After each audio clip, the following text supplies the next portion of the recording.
Happy Easter. It is John Pollock and Eric Marcotte.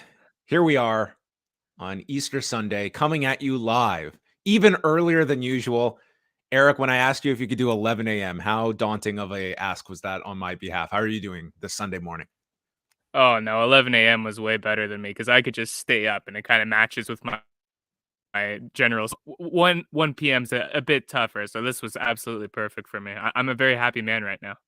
Okay, well that's actually good to know. I actually usually made it later because I thought I was accommodating you for your late Saturday nights, but earlier is fine with me as my day typically begins at around well, my kids decide when my day begins, anywhere from 6 a.m. to 7 a.m. On a good day, 7 a.m. But here we are. We have UFC 287 to discuss. The UFC's return to Miami after 20 years. 20 years since we got Matt Hughes and Sean Shirk. Eric, back when you were how old would you have been? Let's play this game. How old were you during UFC 42, April of 2003? Oh wow, I've been 4 years old, I think, maybe five. Yeah, Oh my god. yeah. Jesus Christ. I wasn't I I was wasn't staying up to watch that one. my goodness. Well, there we go. Everyone putting everything into perspective. But they had a much more successful event this time around, 20 years later, doing nearly a $12 million gate at the recently renamed Kaseya Center in Miami, Florida. And boy, were the stars out in full force at this event in Miami. I mean, the roll call here, it was like the Republican nomination spiel here. We got Donald Trump. We had Don Jr. in the background. Don Jr. didn't get any camera time, as I can recall. He's just like a background figure. Kid Rock, of course. Mike Tyson was there. Logan Paul was there. I mean, my goodness, could you have imagined a better dinner party? That photo Dana White sent out, Donald Cerrone wearing his Donald Trump T-shirt. It's like, man, the UFC knows its audience. They know their audience, Eric. I think they briefly showcased some very low level celebrities like George St. Pierre and Kamaru Usman in attendance as well, but just not the same level of star power. No, that dude from Yellowstone that they showed on camera, dude, crickets were accompanying him. Now, I understand Yellowstone is very popular. This man was not in this arena on this night because, dude, it was just they show him on camera. I'm like, is this not being shown in the arena? Because not a person reacted to this poor individual. They were saving all of their love for somebody else. Well, tonight we are this morning, I should say, we're going to go through all of the pay-per-view, and we will if you want to throw in any super chats, you are welcome to do so. We are going to be discussing off the top the main event, Alex Pereira and Israel Adesanya. Their second MMA fight, but their fourth combat sports fight, with Alex Pereira having Adesanya's number at every juncture. Beat him twice in kickboxing. Watched Adesanya come back and rise to the top of the UFC middleweight division. So Pereira decided, you know what? Enough with this kickboxing stuff.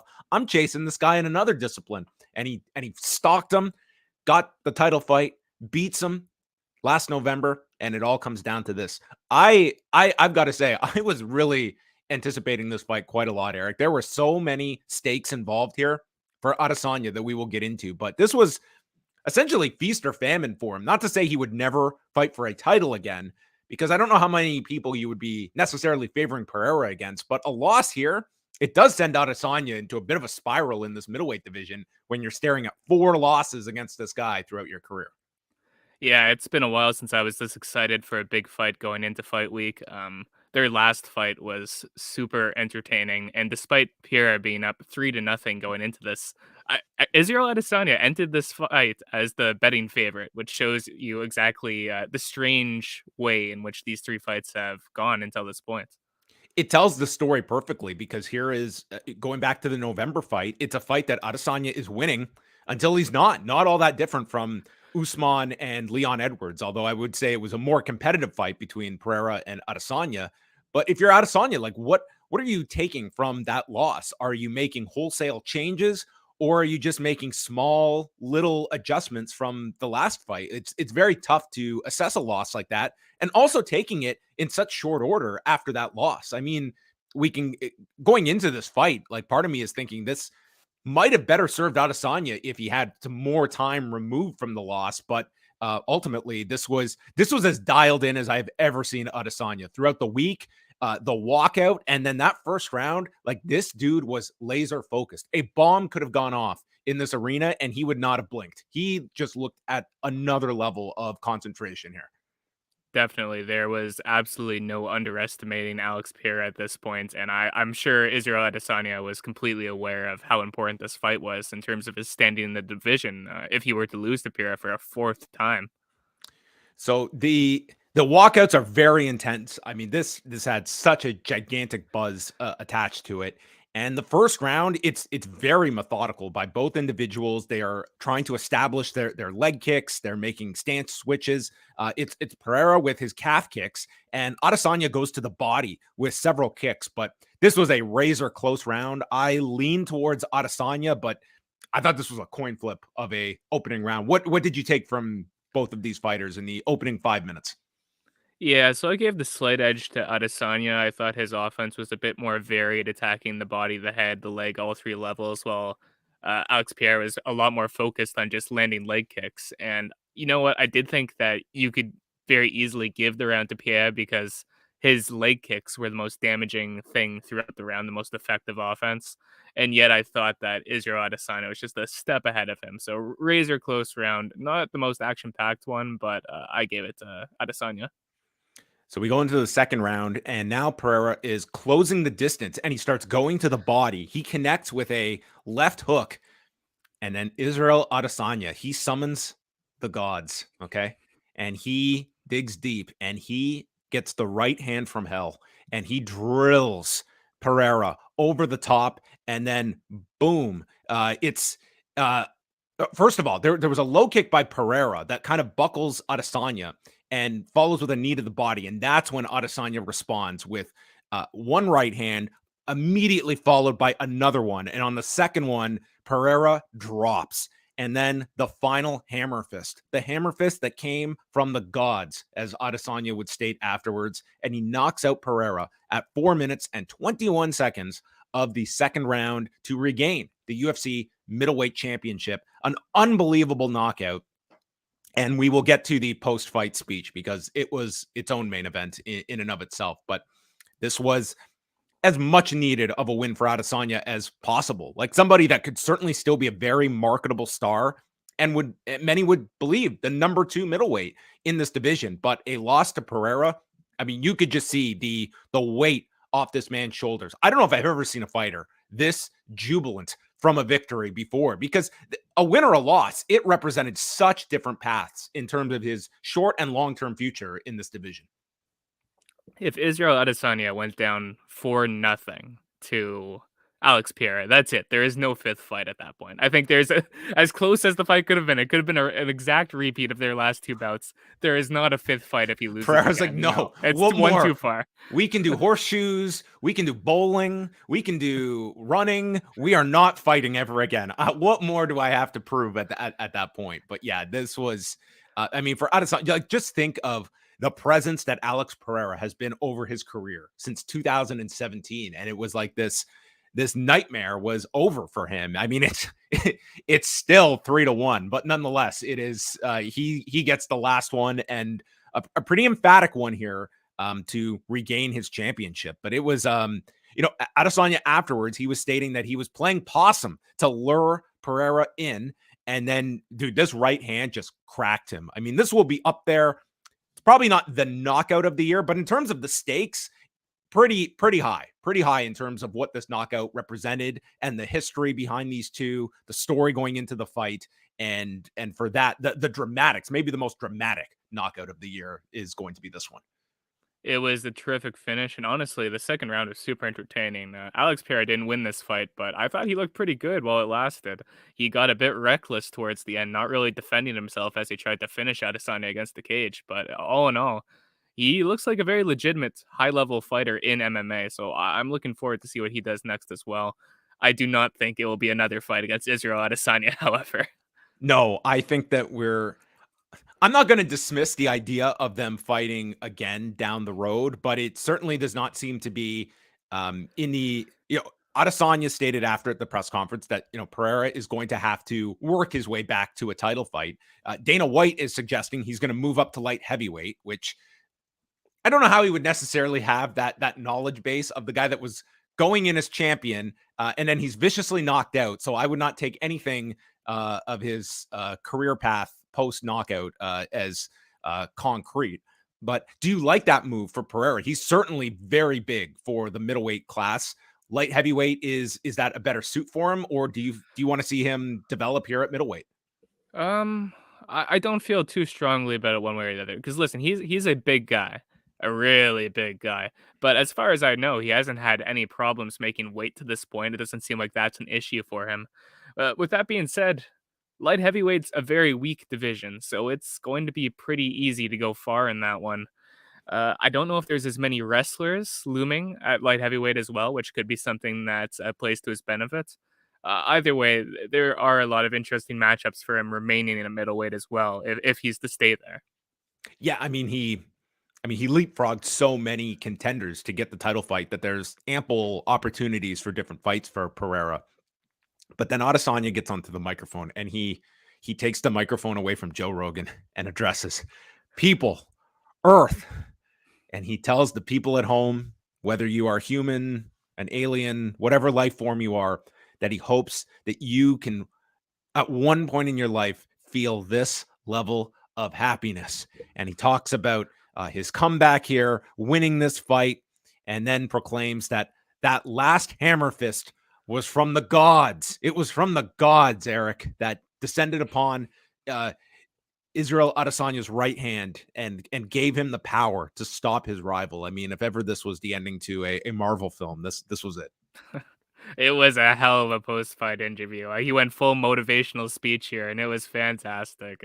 He was so happy. I've rarely seen a fighter this happy as he was defeating Alex Pereira finally after all these years, regain his title, and that energy translated completely from this post-fight interview. So you may have also noticed before the speech that Adesanya goes towards the cage and he just like flops down to the mat. So people are wondering, like, is this him just doing a taunt of Pereira? Kind of. So at the post-fight press conference, he explains what he was doing. He said, quote, "I'm petty, bro. I remember the first time that Pereira knocked me out in Brazil. His son came into the ring and then started to just lie dead next to me. I'm like, you effing little asshole. I'll whoop your ass if your dad don't do it for you. I looked for his kid and I pointed at him and I saw him and I copied the taunt just to remind him." Dude, that is as petty as it comes, to find the man's child that you have just knocked out to further add salt to the wound. I mean, that is a next level of pettiness, I would say. Israel Adesanya having beef with a 10-year-old is totally in character. It is the most Israel Adesanya thing I have ever heard, and I'm in no way surprised by his actions there. I mean, if he was 10, then that means that kid was probably around 4 years old when that when he was doing that taunt before. So nonetheless, Adesanya is your new champion. We've talked about different paths for Pereira. For Adesanya, it's not as though the contenders list is all these fresh opponents. Is the unexpected winner of all of this Khamzat Chimaev, who has not fought at middleweight in quite some time, missed weight for his last contest last year at welterweight, but you cannot deny that probably represents the biggest fight for Israel Adesanya. And I've got to say, of all the potential title fights, yes, it's a big fight, but I think if you had such a problem with Colby Covington getting a title fight, I look at like Chimaev and missing by that egregious amount at welterweight, and then he is given a title fight in his first fight moving back to the weight class. That is more egregious to me, even though it's a huge fight. So I think you have to be at least consistent when it comes to who's getting these title fights. Well, John, he missed welterweight for that fight, but he made middleweight. He was under the middleweight limit, so that's why he he didn't miss middleweight. That was his audition for this title fight. And then he gets Kevin Holland and just decimated Kevin Holland in that fight. But do you see that potentially being the next fight? It's definitely there. I think it's probably going to come down to Chimaev, who has seen slightly opposed to moving up to middleweight in the future. He said a lot of the times that he would like to stay at welterweight and win the title there. But I think if he says, "Oh yeah, I'm moving up to middleweight, I want a shot at the title," it's going to happen right away. Why? Because Israel Adesanya has already beaten everybody. He's beaten most of these guys twice, and the guys he hasn't beaten, Robert Whittaker has probably beaten twice. So there just isn't a lot of movement in the middleweight division. And I don't think it's be too tough in another division to move up or down to get the shot. Did you see Jan Blachowicz? Do you see Jan Blachowicz on Twitter? This man says that he wants to move down in weight to challenge Israel Adesanya for the middleweight championship. That is the worst idea I've ever heard. I was If I amazed, was Adesanya, I'd astounded. say, cool, meet me at 185. I would love to sit back and watch you make 185. That to me sounds ridiculous. I would be more than willing to sit back and watch that one happen. Jan Blachowicz moving down to middleweight.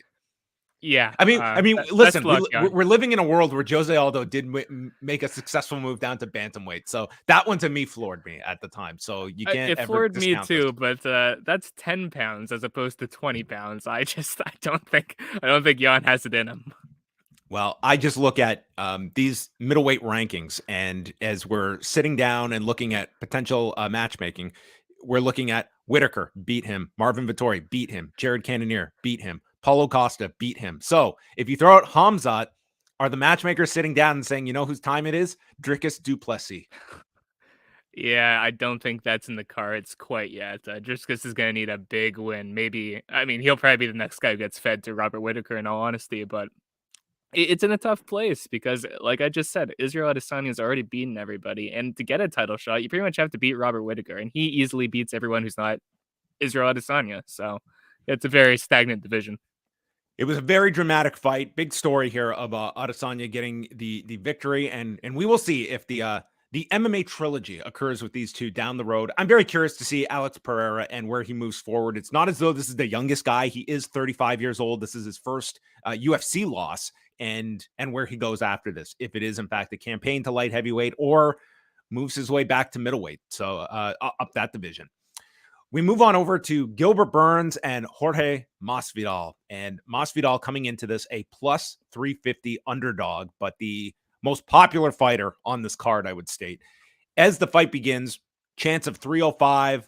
Let's go, Jorge. And it's a very slow start as they are feeling each one out. Masvidal is going for leg kicks, and then several right hands connect for Burns. But the big moment of the fight comes at the end when he stuns Masvidal as he enters to get a takedown and then finishes the round with hammer fists. And that to me was enough for Burns to solidify the first. In the second, this was all Gilbert Burns. It was one-way traffic in this round, and he ends up lifting up Masvidal, dumping him onto the mat and entering his guard. Very little was happening, though. And then Masvidal at the end of the round again does this like flying knee tease, but not with all the momentum, and gets caught with a right hook. So that takes us to the third round, and the broadcasters are trying to make this sound a lot closer than I felt it was. That it's a close fight. It's a close fight. And the third was not close. This was Burns again, just rocking him with a combination that began with a right uppercut. Another big right hand lands, and there's power shots connecting. And dude, at one point, Burns is just flowing at this point with his striking. Gets him down with about a minute left, and he works from half guard, drops some more elbows, and goes to the back as the fight comes to a close. I had Gilbert Burns winning all three rounds. What did your scorecard reveal? I had the exact same scorecard as you. I thought it was 30-27 for Gilbert Burns. I did not think this was as close of a fight as the commentary team did. I mean, the first round was competitive because it was very, very dull. Neither fighter committed to much, but from the second round onwards, this fight was all Gilbert Burns, who got the better of Masvidal on the feet as well as on the ground. We went to the scorecards 30-27, 30-27, and 29-28 for Gilbert Burns. And this probably signals the end of Jorge Masvidal's career, or does it? He gives a speech afterward and he doesn't technically say I'm retiring, but he said everything but that in this speech, that you had to imagine this is the end for Masvidal. Although this is going to be one I file in as let's revisit this at some point when this guy the fact is, he states, I started with nothing. Now I'm a multi-millionaire. And the fact is, there are plenty of big fights that I could still see being offered to Masvidal, that if he wakes up one day, says, hey, I never said retirement. I have had a change of thought because I'm being offered multi-millions for a Conor McGregor or a boxing fight. So we will see if this is the end of Jorge Masvidal, but he certainly led you to believe that he was calling it a career. And this performance, he is certainly out of the running of being, I would say, an elite welterweight. Like, this was a very distinct difference in class between these two fighters. Yeah, you can see he's physically slowed down a lot. He's not as durable as he used to be, and he's been doing this for 20 plus years. There's a lot of miles on there.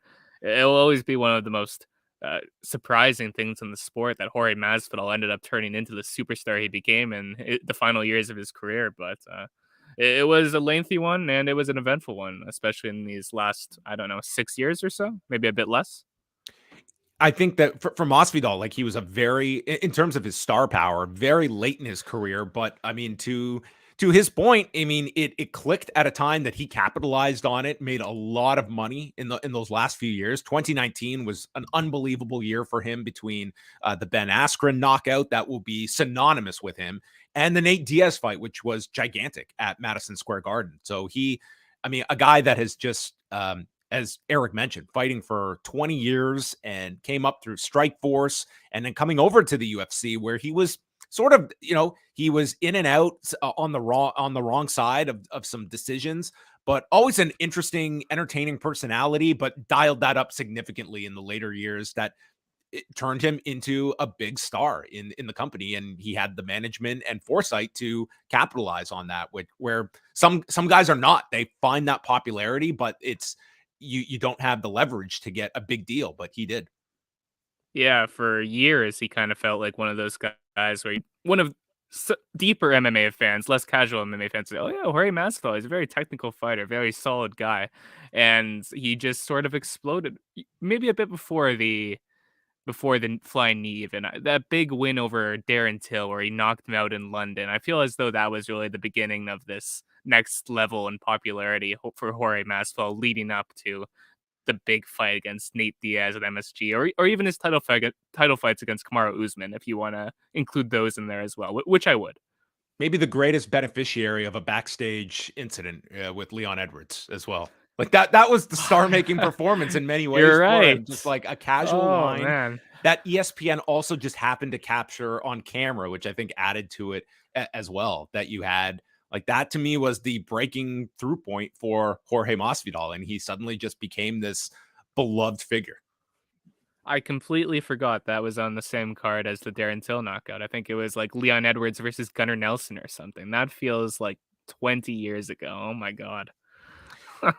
So afterwards, he gives the speech, and then as as Casey Layden stated on Twitter, there's nothing more scary than an MMA fighter during his post-fight speech saying, "And one more thing." And that's when Masa gives this wonderful speech from Miami, my career. I couldn't have done it without you. I'm a multimillionaire. I started from nothing. And one more thing, I want to point out the greatest president in U.S. history and our great governor. Let's keep Florida red. It's like, there we go. Quite the stump speech here for Jorge Masvidal. So we know we knew his political leanings going in and coming out of this show. Yeah, we got the big Trump rally here. We knew it was coming the second Jorge Masvidal got the mic, really, but to be expected.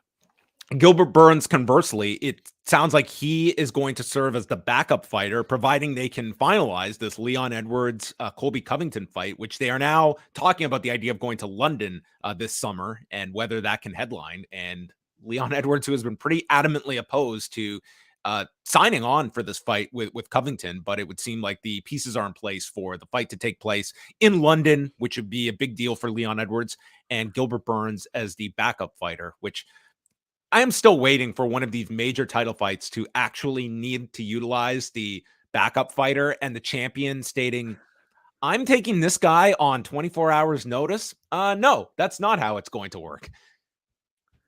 Yeah, you know what? They started introducing this backup fighter thing during a time where it felt like the main events were falling apart every single week. And I feel like since they've started consistently implementing it, it hasn't actually even needed once. So these guys are just kind of couldn't wait for nothing. You know, either way, whether it's Colby Covington or Gilbert Burns, that's a solid main event for Leon Edwards' title defense in London. So I think it'll probably be Covington, honestly. Bantamweight fight, Rob Font and Adrian Yanez for this to me was one of the more interesting fights on the entire card. Yanez is 5-0 in the UFC since winning on the Contender Series, all stoppages, and coming in bonused as well in all 5 of these UFC appearances against Rob Font, who is coming off losses to Jose Aldo and Marlon Vera. So some tough competition in his last fight. So his last win was against Cody Garbrandt. And this first round, this was as entertaining as you're going to get in a 2-minute and 57-second contest. Font is immediately landing with his right hand, using his jabs, and then Yanez comes with rights that are instantly finding a home, and his jabs are looking fantastic. When he blasts Font with a right hand, and they're throwing some extremely heavy shots, and an uppercut rocks Yanez, and Font unloads on him, combinations, and then drops him with a right hand and finishes him with hammer fists. 2:57 of the first round, and Rob Font wins this really entertaining 3-minute fight. Really fun fight while it lasted. These guys just traded hands for 3 minutes. Adrian Yanez is a really solid. I was going to say a prospect, but I suppose he's moved beyond that label by this point. But you know what? This was interesting. Rob Font was coming into this, as you said, off of 2 losses, and it felt like his momentum is kind of quelled after these performances. But when you look back on his fights against Marlon Vera and Jose Aldo, he looks really good throughout them. And then he just gets caught by bombs over and over and over. And you had to question his durability going into a fight against a fighter like Adrian Yanez, but he hit some tough shots here. He fired back and he got the quick finish. So this was really exactly what Rob Font needed at this point in his career. Yeah, and I think for Yanez that he is 29 years of age, he still has a progression to make. I'm very impressed with him. This was by far his heaviest competition that he has fought in his career, and it's ultimately just gotten to the deep waters with a really seasoned striker in Rob Font. But I still have very high expectations for him coming off of this loss, and for Rob Font, this will kind of represent to me his last surge for a big spot in this super loaded bantamweight division. He's 35, but this win will give him that opportunity for probably a very big fight in his next one. There's no shortage of them in this weight class. No, it feels like you can't really miss if you're a matchmaker for bantamweight. Everything is going to be an exciting matchup, and everyone's also a dangerous opponent. It doesn't really matter who you stack Rob Font up against next. It's going to be a tough fight. That's just what happens at 135 right now. It's the deepest division in the sport. Kevin Holland, what was his record this week? I assume he fought 5 times. He had multiple altercations with Jorge Masvidal throughout the week. They had a deal at the Fighter Hotel, then at the ceremonial weigh-ins where TMZ had some like helicopter footage of this. I mean, it was something else. So looks like, well, we will see if very unlikely that fight is going to happen. But Holland was certainly making his case for it. So he is taking on Santiago Ponzinibbio. And Holland, last we saw him, he's coming off losses to Hamzat Chimaev. That was the 180-pound catchweight debacle from last year. And then as well, a loss to Stephen Thompson last year. But an enormous reach here for Holland. An 81-inch reach for Kevin Holland to 73 inches for Ponzinibbio. The opening round, they're trading kicks to the lead legs. Ponzinibbio catches the leg. And in the final seconds, Holland catches him with a back fist and drops Ponzinibbio to seal the round. The second, it's Ponzinibbio landing with the right and attacking the lead leg, continuing to use his jab. And then Holland responds with a left hand, and that definitely hurts Ponzinibbio. Third round sees Ponzinibbio landing with leg kicks, while Holland is mainly in his orthodox stance, and then Holland counters with a right hand and drops him with a left hook. This thing is over at 3 minutes and 16 seconds of the third round. And listen, when a guy is basically knocked out, you give them some leeway on how they react to a knockout. Ponzinibbio complaining about this stoppage. Dan Miragliotta made the right call 100% in this one. Dude face planted to the mat, and Kevin Holland, a pretty spectacular knockout victory to get back on the winning track. There is absolutely no controversy about the stoppage here. This was as clear of a knockout as you'll see. You know, Santiago Ponzinibbio, he had a lot of potential at one point and was really coming into his own as a fighter, but he missed a lot of time due to a lot of reasons, some severe illness. And Hmm. since he's came back, he's not the same fighter. He's still good. He still hits hard. He's a tough guy, but it's clear he's far from being a contender at this point. And against a younger fighter like Kevin Holland, who had the range advantage. He was the bigger guy. He was quicker. He hit harder. It was largely a one-sided fight, although Pons had a bit of success with his leg kicks. A solid bounce-back win for Kevin Holland. Then we continue on, and Holland afterwards, he was just asked about Masvidal and stated he kind of said he respects Masvidal, but he's the true BMF, and he wants to fight Masvidal for the BMF title, which I guess the water was thrown on that one later with Masvidal's speech, so probably not happening. Raul Rosas Jr., 18-year-old Raul Rosas Jr. taking on Christian Rodriguez. So this was a debated fight because of its placement on the main card. But listen, Raul Rosas Jr. is somebody they are pushing exceptionally hard. And you saw that in the lead up to this. And he's undefeated, but again, 18 years old, won on the Contender Series last September, and then beat Jay Perrin last December at UFC 282. But taking on Christian Rodriguez, who is a 12-2 fighter, but also missed weight for this contest at 137 pounds. And the first round, you can see, I would say, like the good and the bad with Rosas Jr. Like, he comes out and he is so aggressive, and Rodriguez is trying to prevent the takedown, and Rosas Jr. is just going at such a high clip here. He loses an opportunity at a Darce and ends up in side control, but then Rosas gets to the back and is on his back with a body triangle. Rodriguez, though, is staying calm. He's defending, and Rosas takes him to the mat with the choke. But again, Rodriguez breaks out. It's a clear 10-9 round for Rosas Jr., but then the tide turns in the second, and Rodriguez has withstood all of the output of Rosas Jr., and in the second, Rodriguez takes him to the ground, and he connects with a knee as Rosas shoots in later. And it's Rosas with the level change to take the back, but then Rodriguez gets a reversal, and he ends up on top. Moves to side control. Great control here. Mounts the back, and he gets a body triangle. And Rosas Jr. is just caught in this position and cannot get out. Rodriguez is landing a lot of strikes. So even for most going into the third round. But the note by the announcers in between rounds is that Rosas Jr. goes to his corner, which his parents are his corners, by the way. His mother and father are in his corner, which is a bit of a, I don't know, non-traditional, we can state. And he throws the mouthpiece down, and then the announcers note how many times he made the sign of the cross before the third round. And we have shifted. This was the classic shift of attitude, okay? They are now talking about how Rosas Jr., he's young. He is in there with a more experienced guy. On his walkout, they're making comparisons of Raul Rosas Jr. to an 18-year-old Mike Tyson.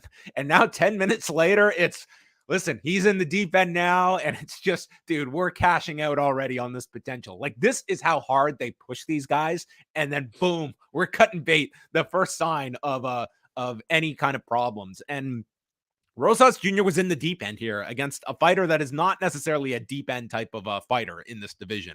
But the third round, it's more of Rodriguez just tagging him. Very weak attempt by Rosas to take him down. And Rodriguez like glides to his back and he mounts him, ground and pound, another body triangle that Rosas Jr. had no way of escaping in this fight. Works for the choke. It's a dominant round for Christian Rodriguez, who wins on all three judges' scorecards, 29-28.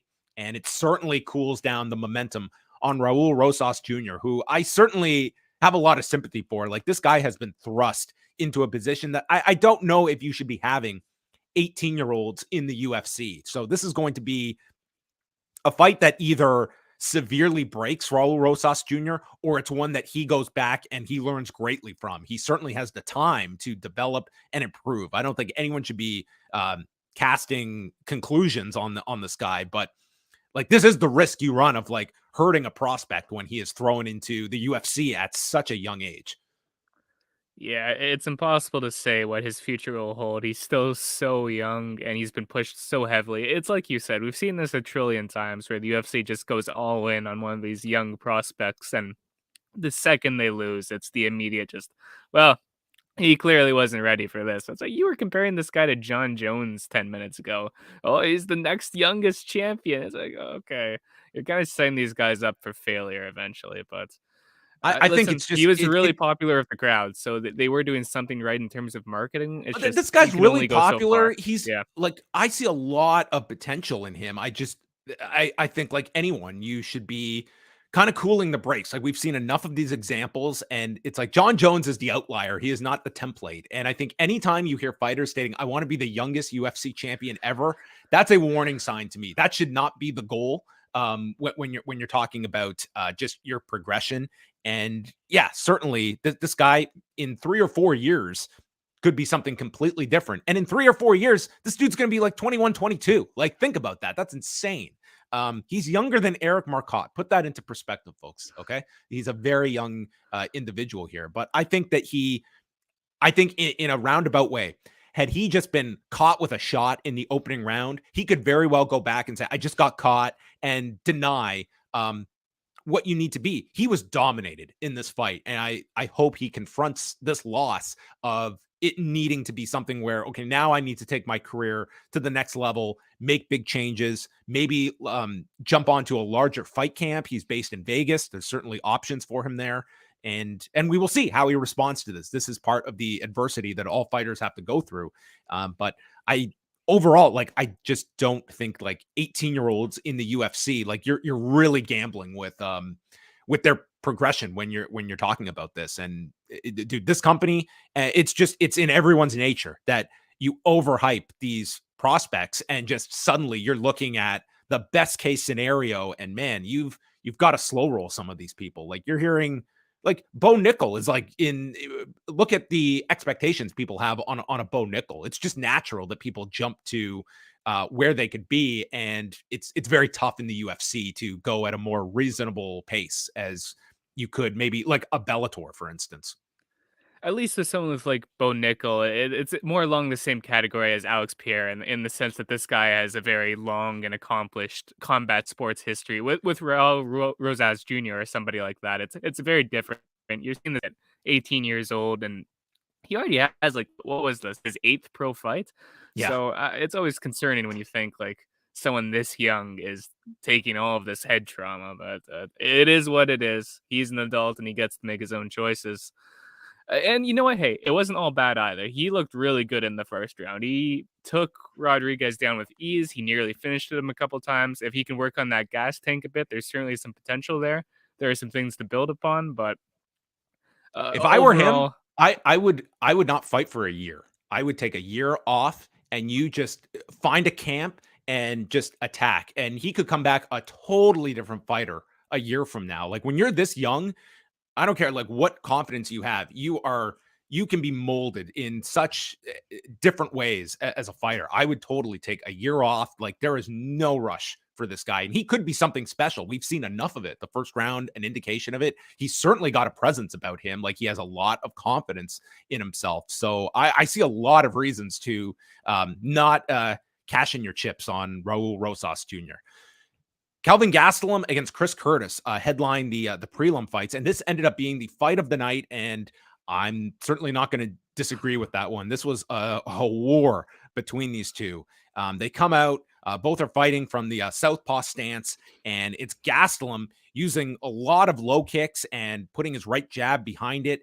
And Curtis is going to the body, and that would be consistent throughout the fight. And some powerful left hands from Gastelum. His timing was looking really good, and speed as well from Kelvin Gastelum. So this opening round was Gastelum's round. And what did you think just of the performance of Gastelum just in these opening 5 minutes? And did you see a noticeable improvement from some of his recent performances? Because this was another guy losing 5 of his last 6 up against the wall here at middleweight. Yeah, he looked way faster than Chris Curtis in this first round. He was getting in, he was landing his combinations at will. He was kind of throwing his hooks around the guard of Chris Curtis to great effect. He looked really good here. I don't know how to compare it to his like previous fights because like the last Kelvin Gastelum fight I remember is him against Robert Whitaker, who I mean was just so much faster than Kelvin Gastelum. Like you can't imagine the difference in speed between Robert Whitaker and Chris Curtis. So I can't really speak to improvements that Gastelum made here, but that doesn't take away from the fact that he looked really good.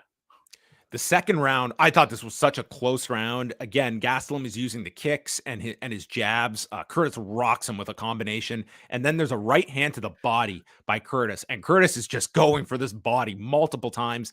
Gastelum, though, has some very heavy left hands that are finding a home. And his timing continues to get better as the round continues. Again, the speed being a big factor here. And Curtis was just digging to the body multiple times and then catches him with an uppercut and a left hook to end the round. There was also the key part of the second round, though, is Curtis like goes down to his knees and you're thinking that Gastelum caught him with something and he's getting onto his back and throwing strikes. But then the announcers note that during the replay, it was an accidental clash of heads that caused this. And a really like relevant question was how the judges saw that because they don't get access to the replays. Because had the announcers not pointed that out, I think that would have swayed all of our thoughts too, that he was clipped with something because that's certainly how he reacted. So that played a big factor, I think, in this second round in terms of how you interpreted it. Because if you take that away from Gastelum and it's a clash of heads, like a really, really close. I thought this was the closest round, and this is what the fight came down to. So did I, although interestingly, even if the judges and the audience are completely aware that it was a clash of heads that sent Curtis down, the most significant offense of the round arguably came from the brutal ground and pound right hands that Gastelum was throwing as Mhm. Curtis turtled up on the ground. So I think you have to count those either way. And that's likely enough to edge the round towards Gastelum, but it's just kind of unfortunate that that happened to Chris Curtis in an otherwise very competitive round. But Curtis comes out with his best round in the third. He is these two at a certain point late in the fight, they just go for all of it, and they are just dude. This is the climax of a Rocky movie. They are just throwing everything at one another. There's a short elbow that lands by Curtis, a knee up the middle, continuing to go for the body and hitting a lot of right hands. So I had I was in the minority here, but I had Curtis 29-28. I valued heavily the body shots, but I thought the second was a super close round, and I think that's what the fight came down to. But the judges scored this 30-27, 29-28, and 29-28. I would state that a 30-27 for Gastelum was pretty tough based on the third round that I thought round one is easily Gastelum's round, and I thought the third was easily Chris Curtis's round. But the right guy won here, I feel, in Kelvin Gastelum, even though it went against my scorecard. I think you look at that second round, and you're right. Like, just because of the headbutt, it doesn't diminish the ground and pound that came out of that he was able to land. It was a very competitive fight, and it was super entertaining. No shocker that this one fight of the night. I thought this is one of the most fun fights of the year to this point. They were just throwing absolute bombs at each other, and it's remarkable that neither guy really went down from any of these shots throughout the fight. Kelvin Gastelum, known for his remarkable chin, but Chris Curtis was in the same boat here. He took some bombs, never went down, and he was throwing hard for all 15 minutes. So this was a really entertaining fight. Kelvin Gastelum picks up a win, his first big win in a very long time. Like this guy has been through the middleweight grinder. He's lost 5 of his last 6 fights, all against very tough competition. So he really needed this one, or he was going to fall out of the rankings. Yeah, I mean, this guy's been through quite the path since the Izzy fight, and that's going back 4 or 5 years when we're talking about that fight, which was a war that those two had a number of years ago. So a huge win for Kelvin Gastelum, and it keeps him within this in this middleweight pool, so to speak. I would love to see one day a rematch with Adesanya and Gastelum. I just don't know if Gastelum has that in him to get back to a title fight. But just because of the first fight, it was such a classic fight. But I think that Gastelum, it's going to be tough to imagine him working his way up to that level. As you know, a loss here, would it have been out of the question that this guy would have been like right on the fringes of this could have been his PFL audition. He's that's rough. Yeah, you're right though. This very well could I'm have not kidding. been If he one loses loss, and 6 of yeah, 7, like that's tough. 6 I of mean, 7. he's fought some really incredible guys, but you know, you lose to a Chris Curtis and it's 6 of 7, not out of the realm of possibility. Not at all. This very well could have been it for him if he had lost here. On the prelims of a card, a place that Kelvin Gastelum hasn't been in for a very long time.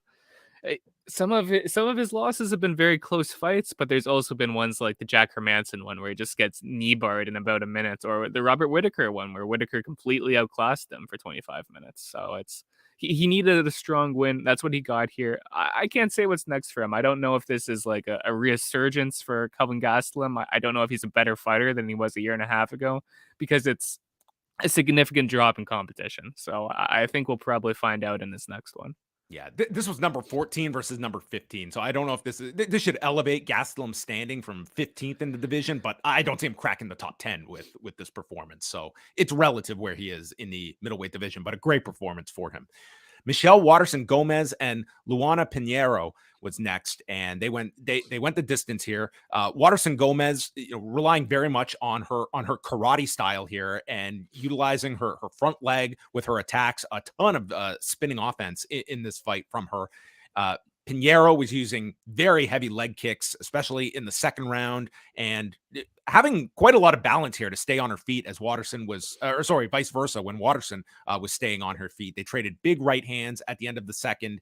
And in the third, Pinheiro ties her against the cage, is delivering knees to the body. And then Waterson comes back with these front kicks as she comes off the fence, more spinning attacks, but not really landing with much. There's a right jab and then more side kicks, and it ends with an elbow from Waterson-Gomez. So after 3 rounds, I had a 29-28 for Waterson-Gomez, but the judges went the other way. It was a split decision, but it is Luana Pinheiro winning 29-28 in her favor, and one judge having it for Waterson-Gomez. I gave her the first and the third, but how did you score it, Eric? I had the exact same scorecard as you here. I thought Waterson-Gomez had far better utilizing her range effectively than she had in a lot of her previous bouts. These two women, this was a pretty entertaining fight. I thought they were hitting each other hard, but perhaps there was a perceived advantage in damage, but it's tough to say. It was a really close fight. I took no issues with the decision at all, despite disagreeing with it. Joe Pyfer defeated Gerald Meerschaert by TKO at 3:15 of the first. There was a combination with a left hook and then a right follow-up that drops Meerschaert, and then he drops shots on top as Meerschaert is just covering up, and Mark Goddard gave him more than ample opportunity to respond, and he did not. So it ends at 3:15 of the first. Pyfer has now won 4 straight, and he stated that at 26 years of age, he's lived a lot of life. He started fighting at the age of 4, and he's been through a lot, he's stated. So there you go. He's a 24-year or a 22-year veteran of combat sports. Wow, I can't believe Masvidal was going on about his long and lengthy career when he can't even compare it to Joe Pyfer here on the early prelims. He should really get over himself. Godinez defeated Cynthia Calvillo by split decision. This was another relatively close fight, but I had Godinez winning the first and second rounds. Into the third, Calvillo was in this. She's landing lots of jabs, way more output, but not landing at a higher percentage than Godinez. And then at the end, it was a body lock by Godinez trying to slam her, but Calvillo just broke free. Close third round, but I gave the third to Calvillo. Judges going 30-27, 29-28, and one judge scoring it for Cynthia Calvillo as Godinez improves to, well, she was coming off a win against Angela Hill in her last fight here. So nonetheless, getting a win here at strawweight. Fine fight, but not one that was a giant standout either. My notes say I scored at 29-28 for Calvillo, and I'm choosing to trust them. So that's my thoughts on that fight. This is a long time ago during the card, to be fair. And let's just quickly go through the results of the early prelims. We had Ignacio Bahamondes defeating Trey Ogden by unanimous decision, 30-27, 30-27, 29-28. Bahamondes just to me was the more seasoned striker here. It was not the most entertaining fight, but he just seemed to, through his jabs and calf kicks, really good utilization of feints. I had him winning all 3 rounds here and defeating Trey Ogden, who was, looked fine here, but this was to me just a better striker in Bahamondes, and this was all contested on the feet. So Ogden really did not get to show off his ground game in any way. Not one of the more spectacular finishes that we've seen from Ignacio Bahamondes as of late, but it was a very complete performance. Ogden was a game opponent, but Bahamondes was just a couple steps ahead of him on the feet, and he rode his way out to the decision. Steve Garcia knocked out Shailin Nurdimbeka in 36 seconds of the second round. Nurdimbeka won the first round after dropping him with this beautiful shot, and goes for a takedown near the end of the round. In the second, though, Garcia comes back and he's attacking the body, hits a short left uppercut, and then does a push kick right to the liver and follows with a left hand to the identical spot. It's like he hit the liver and then boom, he just compounded it with this shot afterwards. And just for good measure, some more hammer fists. The gods were being very generous on Saturday night with their distribution of hammer fists. And dude, Nurdimbeka was not getting up anytime soon after this knockout from these body shots. So 36 seconds of the second round, Steve Garcia gets the victory and improves to 14-4. It was a pretty entertaining fight for the early prelims. I thought Garcia was done after that knockdown, but it was an impressive recovery from him, man. The body shot knockouts, always brutal to watch. And the opening fight of the entire night, Jacqueline Amorim, who was a fighter with LFA, coming over here, making her UFC debut, and was a sizable favorite here, a minus 255 favorite against Sam Hughes, who had won 2 of her last 3 and was coming off a decision loss to Piera Rodriguez last October.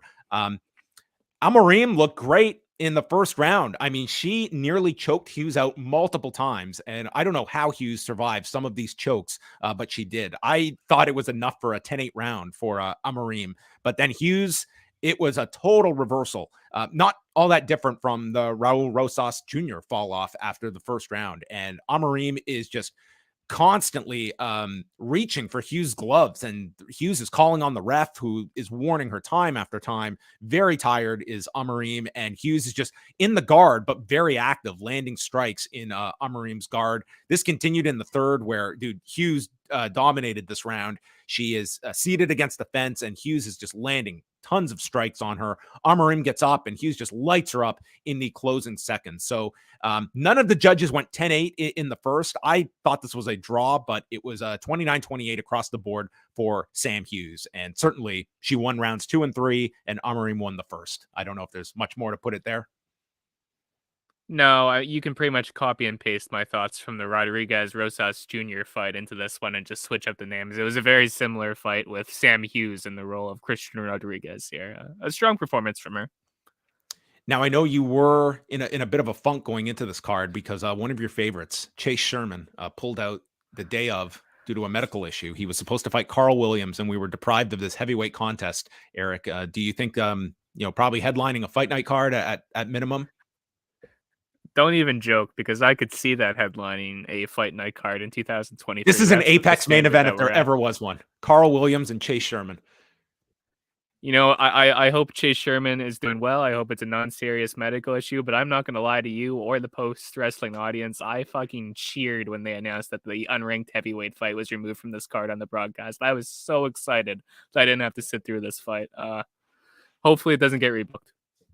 Yes, they both did weigh in for their heavyweight contest, but yes, hopefully nothing serious with Chase Sherman. Also, the other most notable part of this broadcast was the announcement that the Robbie Lawler-Rory McDonald fight from UFC 189 will be inducted into the fight wing of the UFC Hall of Fame. So this is quite the class that they have assembled this year. So joining this fight, which many would point to as maybe the most violent fight in UFC history, and one that had unquestionable effects on Rory McDonald's career. And I think you would extend that to Robbie Lawler as well. John McCarthy has called this the toughest fight he has ever had to officiate, which is covering some ground. But that fight joins Jens Pulver, Jose Aldo, Donald Cerrone, and Anderson Silva that will be inducted into this class. So a pretty loaded Hall of Fame class coming up this summer.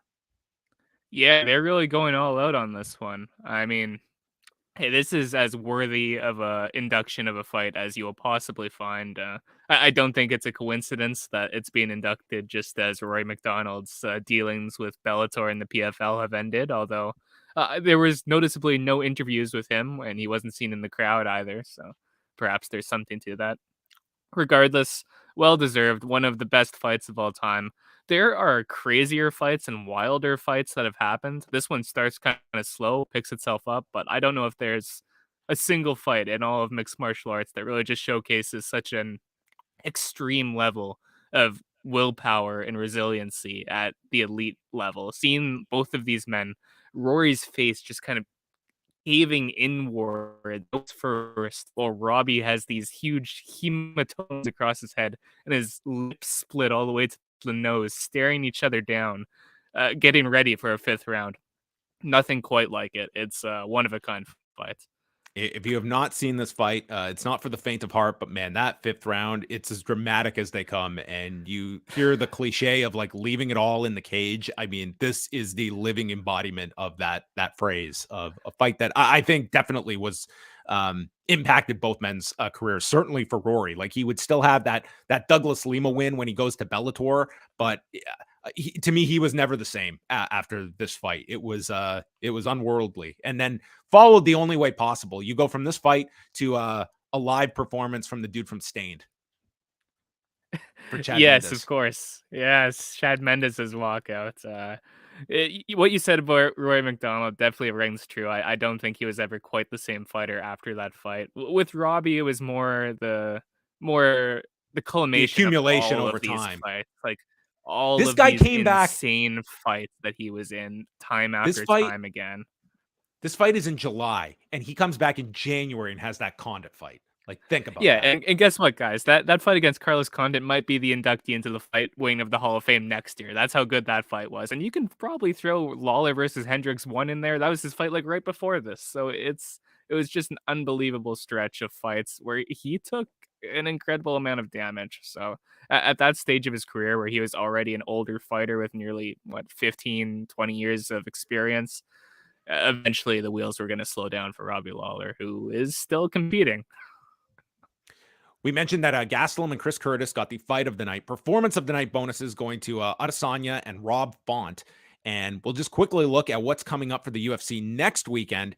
It's a rare fight night card outside of the Apex. They are going to Kansas City, Missouri for Max Holloway and Arnold Allen. You go through the rest of some of these fight nights coming up. I mean, it is some slim pickings on the undercard, but this is an awesome main event for next weekend. Yeah, that's a really exciting main event. I don't want to know what the rest of the card was because it will kill my mood, but that's a solid of a main event as you will see for a fight night. It's like 14 fights you have to look forward to next weekend. Oh, you didn't have to say that either, but okay. The weekend after that, it's a Sergey Pavlovich and Curtis Blades in the main event at heavyweight.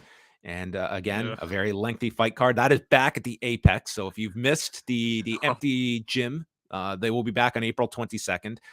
After that, it's another fight night on April 29th, which, man, Renato Moicano getting his UFC main event against Arman Sarukian, which I look forward to Moicano regardless. But, dude, some of these undercards, I mean, really take a look at them, Eric.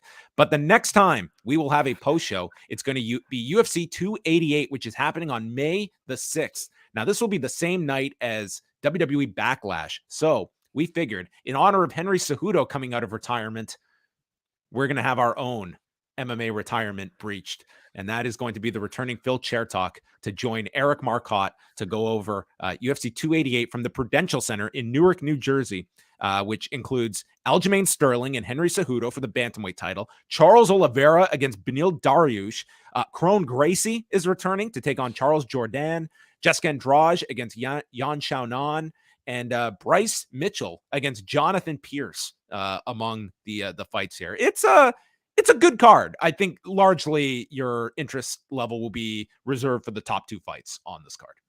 Oh, all of those fights sound fantastic to me. A lot of grappling heavy fights between some really high level fighters. I'm excited for that one, top to bottom, and I'm glad we have Phil back. I mean, this is already his like 3rd comeback from retirement. He's basically post wrestling's Terry Funk already, but yeah, we're always happy to have him. Yeah, always an open door policy here with the one and only Phil Chertok. And it's also an open door policy for you. So want to give a shout out to Kevin Carrillo, who has joined video.postwrestling.com. Welcome to the community. And we have some questions, which actually just means it's a private text conversation between Eric and Brandon from New Jersey that Brandon lets us in on. So let's see what Brandon has for us. A $10 super chat, which is the only reason I'm reading this. During the Trump DeSanctimonious rally, Masvidal started, were you disappointed he didn't bring up CRT and book burning? Moving on. You know what? I think that one's directed towards you, John. I think this is one is actually directly for you. Eric, what are your favorite moments from this season of Vanderpump Rules? Johnny can't stop talking about this season. Absolutely insane. Can you tell us about Vanderpump Rules in 60 seconds or less? What is this show and what is the appeal? Because this has become a big breakout hit for Bravo. Well, first I'll answer Brandon's question. My favorite moments was when the protagonist was in that long ventured story that accumulated at the end of the season. So I hope that satisfies you, Brandon. John, I have no idea what this is. I have no idea what the Vanderpump Rules is about. Do not listen to anything Brandon says. I do not know anything about this show.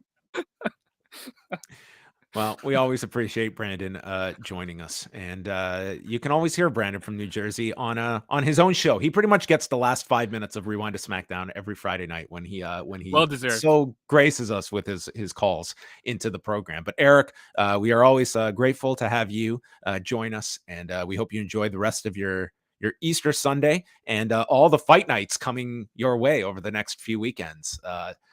God, you have like 50 fights to cover and probably 10 of them to really sink your teeth into. 10 is being extremely generous. I'm definitely being a bit more generous than possible. But dude, that main event next weekend looks awesome with Arnold Allen and Max Holloway. A part of me would die if that was taking place in the Apex. Like that would be soul crushing to watch those two have to fight in the Apex. I'm just happy the fight's happening. That might be the light that gets me through the rest of April in MMA. And we're getting a Canadian return. They are going to be doing the June pay-per-view, June 10th at Rogers Place in Vancouver. So their first date in Canada since 2019. And that will feature Amanda Nunes and Juliana Pena 3. Absolutely brutal. A fight that nobody asked for. The tagline, actually, Eric has just added to the poster. Yeah, that'll put butts in seats. Listen, the market is starved that it might do well regardless, but that is a very weak headliner after the result of their second fight. Scale of 1 to 10, rank UFC 287. I'm going to give it a 7.5. It was a very solid card. I'm in a good mood after it, and the main event was very fun to watch. I thought that, the main event was so dramatic. I thought it was like, I had a ton of anticipation, and it was just one of those really, really dramatic fights with an incredible outcome. And dude, that Kelvin Gastelum, Chris Curtis fight will probably be a candidate for fight of the year, at least in the mix. Maybe doesn't win it, but that was a really, really great fight if you're going to go out of your way to see one fight on this card. So that's going to wrap things up. We will be back next month. Well, I should say Eric will be back next month with Phil Chertok. So that will be coming out the weekend of UFC 288. And thanks for everyone joining us live. We appreciate the support as always. You can check out Eric's reports up at postwrestling.com. He covers every single UFC fight that happens, whether it's the first prelim in front of 5 people at the Apex or a sold out Kaseya Center with our two headliners tonight, Israel Adesanya and Alex Pereira. He has got you covered. So, Eric, thank you as always. And we are going to be signing off. So thanks for joining us. And that concludes our UFC 287 post show.